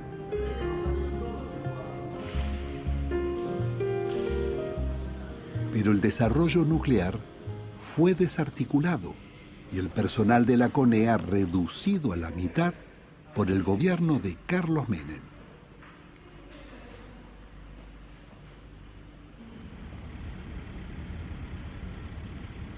El intento de privatizar las centrales nucleares y la fábrica de agua pesada fue impedido por una fuerte resistencia. Lo que no pudo evitarse es que decenas de físicos e investigadores se fueran del país. Bueno, en esta planta se produce agua pesada, que es un insumo básico para el funcionamiento de las centrales nucleares, que como las nuestras funcionan con uranio natural. ¿Cuántas plantas hay como esta? Bueno, como esta realmente ninguna. Esta es la planta de mayor capacidad de producción en el mundo, producimos 200 toneladas por año, y además produce con la mayor calidad de agua, o sea, la mayor calidad, el mayor grado de pureza, que es 99,8%. ¿Y para quién producen? Y estamos por comenzar la producción para Atucha 2, que va a implicar un funcionamiento de esta planta con exclusividad durante aproximadamente 4 años. Hemos hecho exportaciones a países como Francia, Corea del Sur, Estados Unidos, Alemania. El plan nuclear fue relanzado por el gobierno Kirchner para terminar la central Atucha 2, reiniciar el enriquecimiento de uranio y fabricar el primer reactor argentino de potencia, Karen, que puede abastecer de energía a ciudades de 100.000 habitantes. Es el aporte de cientos de físicos e ingenieros de la CONEA que han desarrollado los reactores para investigación científica como el RA6. Vení por acá. Bueno, yo soy Carlos Go. Yo soy el jefe de la Unidad de Actividad de Ingeniería Nuclear del Centro Atómico Bariloche. Y dentro de esa unidad de actividad está el reactor RA6, que es el primero construido y diseñado íntegramente por los argentinos. ¿Para qué sirve el reactor?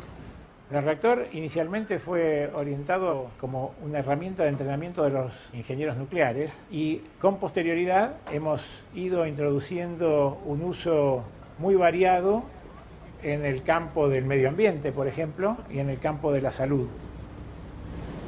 En este momento estamos funcionando y como ustedes podrían ver, si se asoman a la baranda del reactor, van a ver que aparece una radiación azulada, que es la única diferencia que uno puede notar del reactor funcionando o no.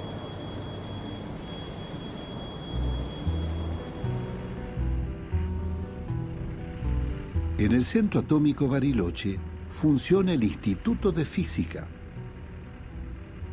donde se han formado generaciones de científicos que lograron dominar el ciclo completo de la energía atómica. Edgardo Bisogni fue uno de sus primeros egresados.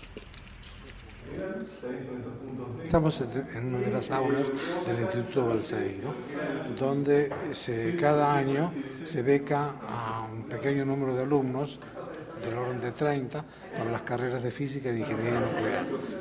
Después de 2 años de estar acá, los alumnos ya hacen trabajos de investigación y se incorporan a grupos de investigación. Es mayor la cantidad de docentes que la cantidad de alumnos. El octaedro, que bueno, bajo la distorsión tetragonal. ¿Cómo es la relación con los alumnos? Realmente creo que es un ida y vuelta, ¿no? Y también ellos me proponen cosas a mí, he tenido que revisar muchos temas, aprendí muchísimo. ¿El maestro aprende? Sí, claro, seguro. Sobre todo que estos cursos son temas abiertos en la investigación actual. ¿Y por qué es bueno este curso? La camada, y no sé, debe ser suerte.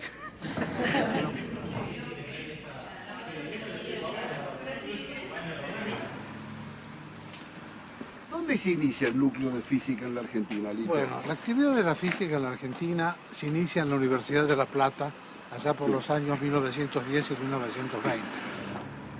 Enrique Gaviola fue un destacado físico argentino que se graduó en la Universidad de La Plata y tuvo el privilegio de hacer su doctorado en Alemania en la década de 1920, cuando se estaba gestando la mecánica cuántica, que después revolucionó todo el campo de la física moderna.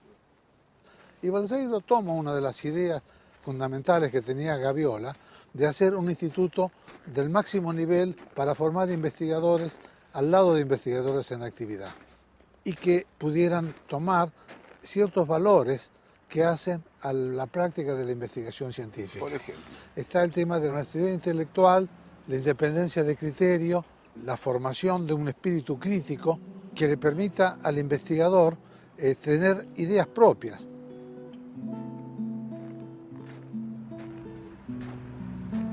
Él transmitió valores éticos que nos han marcado a todos en nuestro desarrollo profesional. Su rectitud, su integridad. Cuando Balseiro hablaba de ética no era una declamación, él era un tipo totalmente adherido a los valores de la ética.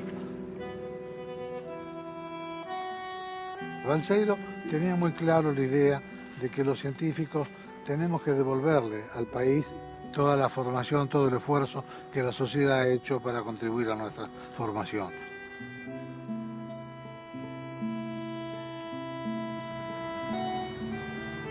Tenía solo 43 años y murió a raíz de una leucemia que en pocos meses le fue minando su salud.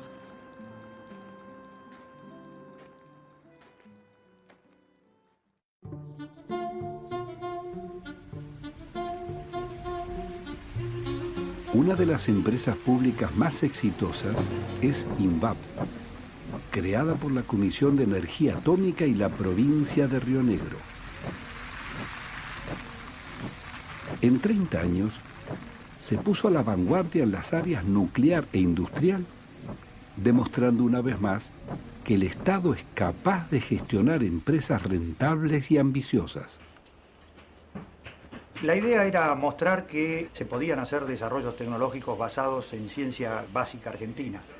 La idea del líder fundador de este grupo, el doctor Conrado Baroto, fue de que se podía utilizar esa capacidad para resolver problemas concretos que tienen que ver con la industria, con la actividad económica. ¿Cuáles fueron las obras más importantes? Yo diría que a nivel nacional, de lejos, la tecnología de enriquecimiento de uranio, la planta que está en Pilcanelleu. La planta de producción de circonio. Circonio es un metal especial que se usa en la industria nuclear. Muy difícil de obtener, hay pocos países en el mundo que disponían de esa tecnología. Eso nos permitió empezar las exportaciones, en el caso del reactor de Argelia. Después un proyecto en Egipto en la década del 90. Eso nos permite empezar con el proyecto de Australia. De nuevo una licitación internacional donde ahí compiten 8 empresas de las más importantes del mundo, con Siemens, con General Atomic de Estados Unidos. Nuevamente es un reactor para producir radioisótopos. De nuevo va a ser el reactor más moderno y más seguro en su tipo en el mundo. A partir de la tecnología nuclear, INVAP construyó equipos para radioterapia, automatización industrial, radares y satélites.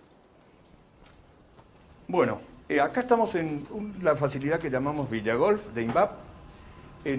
Este es podríamos describir como un laboratorio en el cual hay unas 70 personas trabajando. Primero está toda la parte de integración satelital. ¿Cuántos satélites tienen en órbita? El satélite que está volando es nuestro tercer satélite. Los 3 satélites fueron fabricados totalmente acá en la Argentina, en Bariloche, y todas las cargas útiles que puso la Argentina, básicamente son las cámaras, también se fabricaron en este laboratorio. Entramos al lugar donde se hizo la integración de los 3 satélites argentinos. Hay una sala, esta es una sala de preintegración y aquella es la sala de integración donde vemos una réplica que es la que se usa para hacer los ensayos ambientales. El desarrollo de un satélite lleva 4 o 5 años, 600.000 horas de trabajo. En este momento estamos fabricando 2 satélites. Un satélite que se llama SAOCOM y otro satélite que se llama SAC-D, que es una misión conjunta entre Estados Unidos y la Argentina. Está la agencia NASA y por la Argentina está la Comisión de Actividades Espaciales.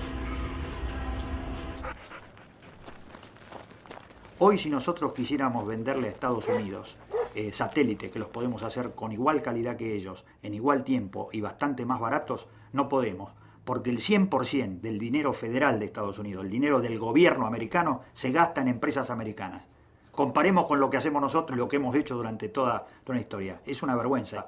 Si uno ve Brasil, por ejemplo, o Australia, que es nuestro cliente, el 50% del proyecto que estamos haciendo nosotros en Australia, y si lo mismo hace Brasil, tiene que ser hecho por empresas australianas en ese caso. Es decir, por empresas nacionales. Cuando uno compra, impone condiciones. El que compra impone condiciones. Nosotros no le hacemos impuestos. Siempre nos han impuesto condiciones. El colonialismo mental es que en el área nuestra, en el área tecnológica y científica, es decir, estos temas no son para países como la Argentina. Y nosotros hemos dicho desde el principio, a través del liderazgo de Barotto y de toda la gente que lo hemos seguido y el equipo que siguió adelante, es decirle definitivamente no al colonialismo mental. Acá se pueden hacer las cosas si están los elementos, si hay objetivos claros y hay políticas que se mantienen en el tiempo. Argentina ha comprobado ser capaz de realizar objetivos tecnológicos complejos y pudo hacer una millonaria y desproporcionada inversión en su plan nuclear. Pero los resabios del colonialismo mental le impiden generar un proyecto estratégico propio.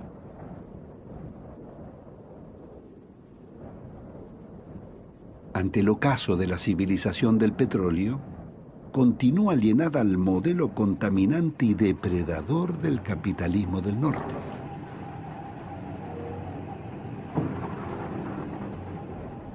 El país no desarrolla las energías renovables y no contaminantes de las que está superdotado. Energía solar, biomasa, mareomotriz, eólica.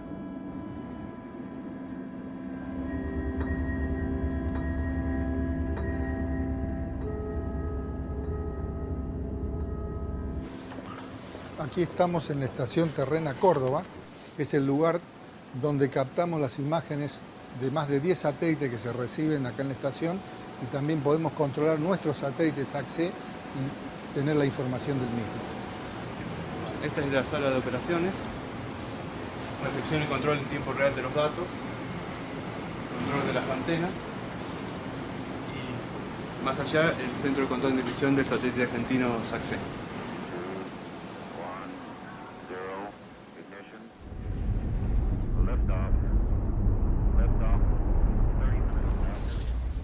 En este momento el SAC-C está sobre el territorio de la Antártida. Toda esta órbita tarda aproximadamente 90 minutos en recorrerla y cuando se encuentra en esta zona, en esta circunferencia que ustedes ven acá, nos brinda, es decir, lo podemos ver desde la estación Terrena Córdoba y va a dar una vuelta completa a la Tierra en aproximadamente 90 minutos. En unos 10 minutos puede cubrir todo nuestro país.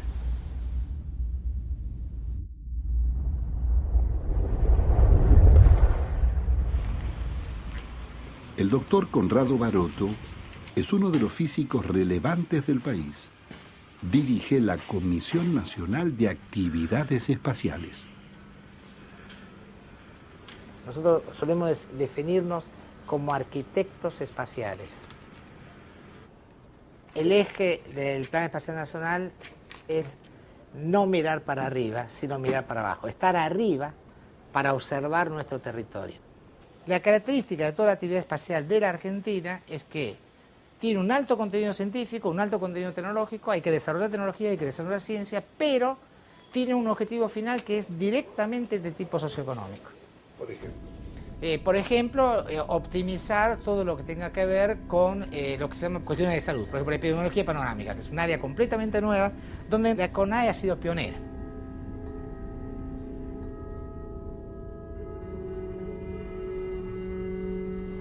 Y una de las necesidades importantes es la determinación de salinidad del mar. La salinidad del mar tiene que ver con un montón de cuestiones de tipo climática, con problemas de tipo hitícola. Este es un satélite de muy alta resolución, del orden de 1,8 metros, o sea, casi 2 metros de resolución. ¿Eso qué quiere decir? Que cosas que están a más de 2 metros de diferencia entre ellas, o del orden de 2 metros, usted las puede diferenciar. Todo el plan espacial nuestro está diseñado para que nuestros satélites llenen agujeros de información. Los satélites actualmente que están en construcción de tipo radar, de modo que Argentina va a tener uno de los sistemas de observación de la Tierra más avanzados del mundo, porque hacer instrumentos radar tiene la gran ventaja de que no importa que sea de día o de noche, no importa que haya nubes, etc., uno tiene información igual, ¿no?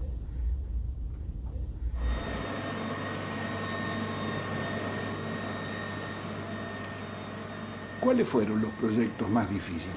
La Argentina desarrolló, por ejemplo, la tecnología de enriquecimiento de uranio, lo hizo completamente adentro, sin ayuda de nadie, con su propio punto de vista, sus propias tecnologías desarrolladas, ojo, con chicos como estos que vienen acá, digamos, porque el corazón de toda esta capacidad que tiene el país son los pibes, ¿no? Todo el mundo habla de la deficiencia de las universidades, puede ser cierto, tenemos un montón de deficiencias, pero por algún milagro del de arriba, que no sé por qué, los pibes que salen son fabulosos. Hay países que tienen un motor propio, donde los pibes tienen una creatividad tal de que son como anguilas que se mueven en medio del despiole. Y en medio de eso crean. Y si hay algo fabuloso en estos chicos argentinos... ¿Qué quiere decir el despiole, Baroto? Quiero decir lo siguiente, que a pesar de que cada país tiene sus características, no hay que esperar tener un país ultra estructurado, con todo un orden perfecto para que las cosas importantes se hagan. Las cosas importantes se hacen cuando hay creatividad. Y los chicos argentinos son de una creatividad única. Frente a un problema no se achican y siempre salen imaginando algo nuevo para solucionarlo. Lo importante es que haya una clase dirigente que entienda que este país puede. Mire, yo siempre doy un ejemplo. Si no hubiese sido por esos medio locos que un día, un 25 de mayo, entre un 22 y un 25 de mayo, se plantaron en una plaza hace un montón de años, estoy hablando de 1810, con ideas innovativas, porque eso de decir, no, nosotros ahora somos de la corona, no hay más corona, entonces yo también, ¿qué eran 100, 200, cuánto eran? 1800, hoy no tendríamos patria. Son esos momentos en que usted necesita tener esas mentes brillantes que se animan a proponer soluciones totalmente diferentes y que además alguien los acompaña y toma la decisión. Nuestra Argentina tiene que ir a la sociedad del conocimiento. Está preparada, tiene todo para eso. Y tiene lo esencial, que son los pibes. Si yo a los pibes no les doy la oportunidad, no hay esperanza. ¿Qué es lo que estás haciendo acá? Estamos haciendo el diseño de una computadora para vuelo, aplicaciones en satélites. Acá estamos trabajando en un dispositivo que se pone en algún vehículo, un satélite por ejemplo, y lo que hace es procesar y calcular en qué posición se encuentra el vehículo en cada momento, ¿sí? Posición, velocidad y hacia dónde está mirando. Si usted agarra el espectro del conocimiento, Argentina tiene líneas fuertes casi en todo el espectro. El desafío grande no es tener líneas fuertes en todo el espectro, es hacer que se vayan aproximando entre ellos, o sea, aprender a trabajar las especialidades en forma conjunta, o sea, lo que se llaman los equipos interdisciplinarios. ¿Qué son los equipos? Los equipos interdisciplinarios es cuando usted tiene un problema y el problema es problema para todas las especialidades y cada uno aporta con su propia capacidad y sus propios conocimientos. Y en la interacción, la sinergia no es 2 más 2 igual a 4, sino 2 más 2 igual a 100. Este es el punto clave. 2 más 2 igual a 100. ¿A 100? Sí, sí.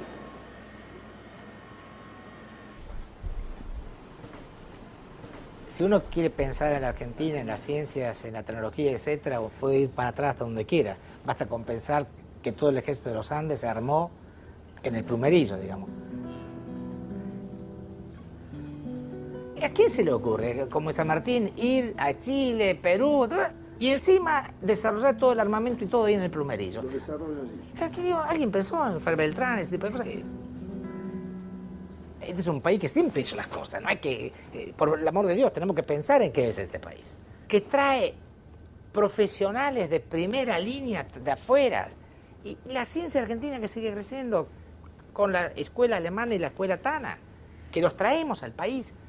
Hay toda una cosa que la vivimos, pero al mismo tiempo de vivir la formación, vivimos una especie de mística. Y esa especie de mística era, acá nadie dice que no se puede. ¿Cómo? Nadie dice que no se puede, acá las cosas se pueden. No hay colonialismo mental acá, las cosas se pueden hacer. Un ejemplo. Mire, el enriquecimiento de uranio, es decir, hubo que desarrollar la tecnología de uranio en condiciones completamente propias, prácticamente sin acceso siquiera a la poca bibliografía abierta. Y nadie se le ocurrió que eso no se podía hacer acá. Y se hizo. Y se combina con el hecho que tenemos unos pibes que son maravillosos. ¿Trabajaban pibes? Sí. Mire, yo le digo, cuando nosotros empezamos, yo mismo, cuando empezamos el proceso de enriquecimiento de uranio, yo tenía 35 años, creo. 36, cuando empezamos. Y los que laboraban conmigo eran todos menores que yo. Yo no nací en la Argentina, digamos, nací en Italia. Vine a la Argentina cuando tenía un poco más de 9 años. Y tengo que reconocer que a mí la Argentina me dio todo. ¿Sí? Un país que, digamos, lo voy a decir algo bien claro. Cuando escribí mi tesis, la dedicatoria decía: hay un país extraordinario a mis padres por traerme a vivir en él. O sea, yo soy egresado del Balseiro. Y eso realmente lo escribí convencido y sigo pensando lo mismo. Es un país maravilloso. ¿Por qué?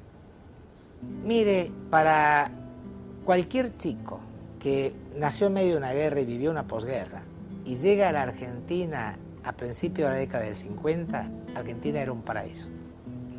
Un país que lo recibe con los brazos abiertos, que le da todas las oportunidades, que jamás lo discrimina y que, bueno, me permitió llegar a donde llegué, que me becó al exterior cuando tenía que hacerlo. Es decir, ese es un país único y tenemos que tomar conciencia que esa es la Argentina, independientemente de las tonterías o de la macana que de vez en cuando hagamos. Yo siempre digo, hay que separar la paja del trigo. La esencia de la Argentina es la que yo viví y la que vivo. Lo otro, yo diría que siempre es lo anecdótico, lo circunstancial, que a veces nos hace sufrir mucho, pero la esencia de la Argentina sigue siendo fuerte.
Nuestra historia independiente nació de la certeza de los hombres que afirmaban se puede y lo demostraron junto al obstinado esfuerzo de su pueblo. Luego de décadas de oscuridad, renace desde el Caribe a la Patagonia la utopía de los pueblos originarios y las mayorías que han venido luchando por la emancipación.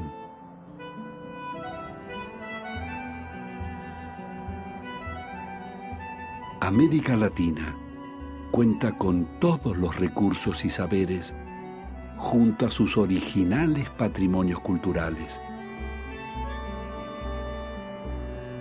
¿No es hora de integrarnos en una gran comunidad de naciones para superar las debilidades de nuestras pequeñas patrias?